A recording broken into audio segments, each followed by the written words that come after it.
if you're constantly searching for reasons to say F you to somebody, you're always going to find those reasons. And you're going to be that person that's just actively burning bridges to relationships. And you're going to look back in 5 years and go, wait a second, if all of these people know each other and they are fine with each other, but I'm not fine with any of them, then who's the real problem here? What's going on, everybody? Welcome back to the show. Today, we're talking all about how to make sure that you are not burning bridges in relationships. So this is a topic that is kind of near and dear to my heart because I have been through enough transitions, changes, and pivots in my career at this point now to have had multiple situations like this happen, both where I was at fault and the other party was at fault. And most of the time, by the way, and this will be something that we talk about, it's more of a combination of those than you really realize. It's probably a little bit more your fault than you're willing to admit. It's probably a little bit less their fault than you're willing to admit. But at the end of the day, that's why I say that it's so important to try to mend bridges rather than burn them. Let's go ahead and get into it. I've found recently, especially in the age of social media, where it's easy to get to know somebody on a very surface level without developing a deep relationship, people tend to have this kind of big FU mentality because they're maybe they didn't have people believe in them at a younger age, or maybe, you know, their parents never said they were proud of them, or they had some sort of life circumstance happen that made other people not believe in them. And now they have a big chip on their shoulder. And instead of looking for reasons to collaborate with people and grow and learn together, they're actively looking for people to snub them so that they can add them to their FU list in their mind. I've had that happen a time or two to me, and I've also been on the other side of it where I can understand their part of the situation. So I'll give you an example. When I was first starting my show, I reached out to this guy. I won't name his name. I reached out to this guy that I wanted to bring on my podcast, and every time that I asked for an intro from a friend of mine that knew a lot of people in the industry, it always worked out really well. And so I went back to this friend and I said, hey, I want to interview this person. They have such and such podcast. You know who they are. I don't. Can you make an intro? I'd love to interview them. So he made an intro, and then the guy basically didn't give me any sort of like real response as to why he didn't want to come on the show. He literally just was like, no, I'm okay for now. Thanks. And it was the first time that I had an introduction from this particular friend go south and didn't go the way that I wanted it to go. And my initial reaction was just kind of like, well, fine, I'll show you type of a thing. Like, you're going to be begging to come on my show in a little bit. And I started to realize, really, it wasn't immediate. It was after a while of my show starting to go pretty well and for things in my business to start going pretty well, where I had a lot of people that were reaching out to me. And I started to realize that it's not really even a matter of like this person being a douchebag or this person being a nice person. It's just a matter of capacity. And when you get to a certain level, people cannot anymore give freely of their resources, whether it's time or money or investment or an introduction or something like that. They can't just give freely of resources. They have to start being picky on things. In fact, you know, Tim Ferriss has an entire chapter in one of his books, I think it's Tribe of Mentors, that talks all about how to reject people properly. Like, not how to overcome rejection, how to say no to people properly. And what he uses examples in his book were rejection letters that he got from people that he reached out to contribute to that book. So even at Tim Ferriss's level, prolific New York Times bestselling author, multiple books, his podcast has hundreds of millions of downloads at this point, very well-known guy, extremely well-networked, well-established in multiple regards. Somebody like that can write a book and still get people saying no to it. Then we are all going to face that at every single level that we come across inside of our business, our podcast, our journey, etc. If you, every time somebody says no, start writing that person off and you add them to your FU list, that is not going to be a good thing long-term. It's just a bottom line, the bottom line of numbers. You can't be so quick to burn bridges that you don't have the opportunity to maintain relationships anymore. There's been a couple of circumstances in business back when I was doing more sales where I had a partner in one of the companies I was working with basically go behind my back and try to get a different deal from this dealer that we were both working with, and who I perceived at the time as being a good friend of mine and a partner. And I remember that happening and feeling like just super betrayed and was like, I'm not talking to this guy anymore, blah, blah, blah. I'm totally 100% in the right. He's totally 100% in the wrong. 100% his fault. He's the one that needs to make up for this. Like, the onus is on him. The ball's in his court. and I'm, done with this friendship or relationship. After, 6 months to a year of just basically ignoring this guy when he was trying to keep coming back into my life, I was just like, all right, I'll start giving him the time of day, And so we had several open discussions about what was happening at that time and why he did what he did. And the more that I listened to him, the more that I was like, you know what? If I were in his shoes, I might do something similar to what he did. And it was a major lesson for me in terms of empathy. And I think I have a unique perspective into that because the way that I grew up, which was holding to a certain belief system. And now as an adult, as coming up on 30 now, my belief system's completely changed. And so I know what it's like to go from this is what I ardently believed, and now like I don't really believe that as much anymore. And so it's given me more empathy to understand that like everybody has their opinion and their perspective of what happened in the situation. But what a leader does, CEO does, a mediator does, is they always have to get both sides of the story, because oftentimes it's not even something that we do on purpose. It's just subconsciously what happens when we're looking at the situation. We think that we're right because we're us. Like I am me. I'm seeing everything through Travis's context. I'm seeing everything through Travis's perspective. So I can get lost in that perspective and then use my own confirmation bias to build up evidence as to why I'm 100% right. The other person's 100% wrong. And there's no discussion. There's no ifs, ands, or buts. Oftentimes it's more of a combination than you are willing to admit that it is.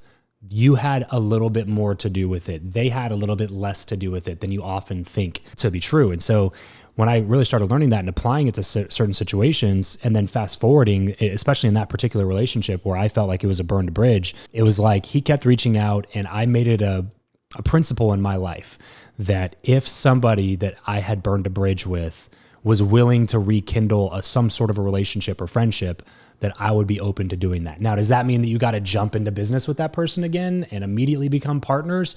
No, probably not. You want to feel it out a little bit. Make sure that it's something that's going to be good before you enter into any sort of, binding agreements or contracts or anything like that with people who maybe you've had some rough patches with in the past.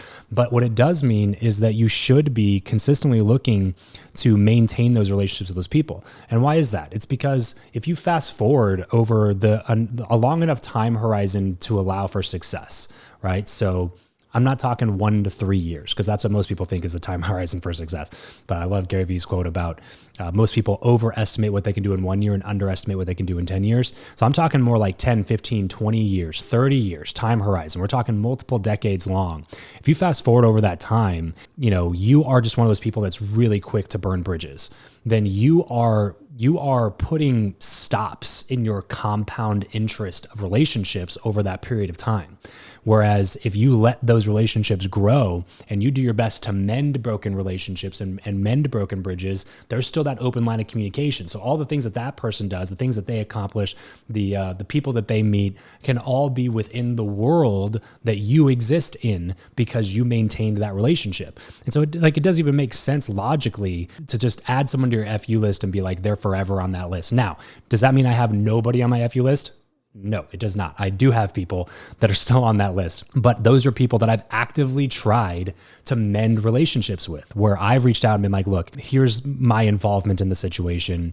I can look at that at least from some sort of third party objective viewpoint and say, here's the things that I did wrong. I apologize for those things. If you want to grab a coffee, you want to grab a beer sometime and talk about it, I'm totally open to sitting down and getting to know each other again. Especially if there's somebody that you viewed as a friend at some point, because friends are few and far between. And as an adult, it's difficult to go make new friends. It's easier to maintain relationships with the friends that you already have. And so if something happened, there was a rift between the two of you, to me, it's got to be really, really, really bad and completely objectively wrong for me to not make an attempt to reach back out to that person and try to reconcile some sort of solution where we can come together and have some sort of a working relationship again. So don't be too quick to judge the people. Have empathy for the other side of the situation and always try to fix those relationships. And then the last thing I'll say about this is, in business, you don't have to search for the FU list because it's going to come. If you have big goals, if you have big dreams, if you're trying to do things in the world that most people aren't trying to do, and you get around other people that are that way, you innately are going to butt heads sometimes with some of those people. If you're constantly searching for reasons to say F you to somebody, you're always going to find those reasons. And you're going to be that person that's just actively burning bridges to relationships. And you're going to look back in 5 years and go, wait a second, if all of these people know each other and they are fine with each other, but I'm not fine with any of them, then who's the real problem here? If they all know each other and they all do business together and they're all fine with each other, but I don't like any of them, and they don't like me, it's kind of like, well, it seems like I'm the one that's being the one that's difficult to work with. And I never wanted to get to that point. I wanted to make sure that, like, look, I know how important relationships are, relationship capital, being around good people, building a strong network of friends who are there to support you, people who are in your corner. It's always better to have more people in your corner rooting for you and hoping that you do well because you're adding value and you maintain a relationship with them than it is to have a bunch of people that are secretly rooting against you because this thing went wrong this one time and you never did anything within your power to be able to salvage the thing that happened.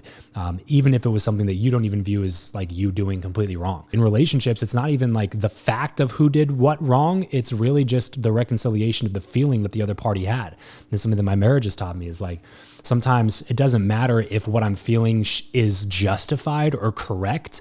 All that matters is that I communicate that feeling with my wife so that she knows how I'm feeling based on the action that she took, even if it doesn't make any sense or there's not a direct correlation, or if she didn't even need to do anything different the next time.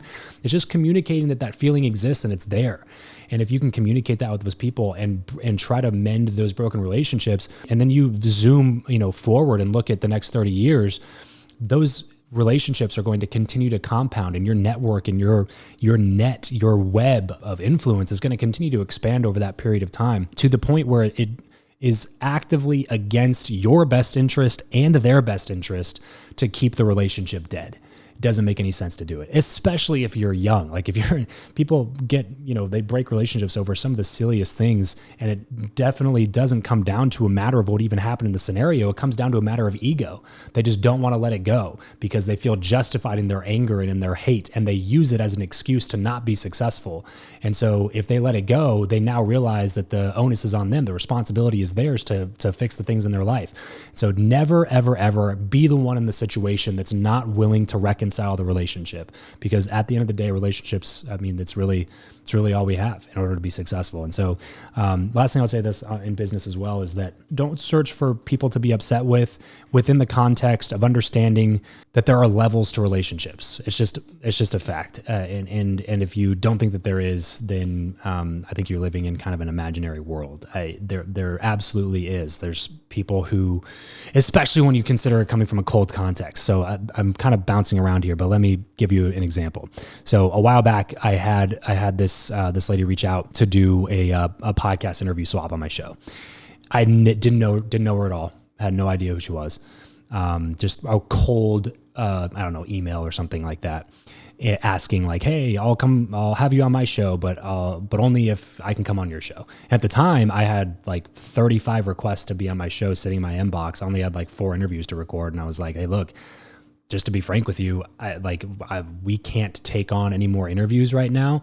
And like their expertise was similar to mine, but not as far along. So they had like 1/3 the amount of downloads that I had, 1/3 or 1/4 of the amount of episodes that I had, 1/5 of the amount of reviews that I had, nowhere near as good of a guest lineup. And their cold pitch was, "Hey, give me a bunch of value by letting me be on your more established, more listened to show, and I'll give you less value by bringing you on my show that doesn't have a lot of traction right now."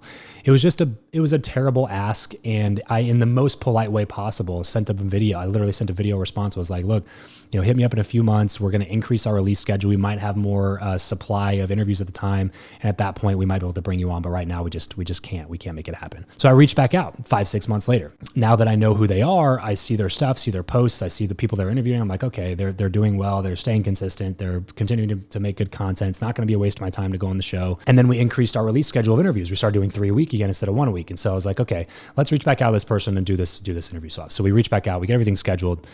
And then she no-shows on me for my interview with her, and then no-shows on me for her interview with me.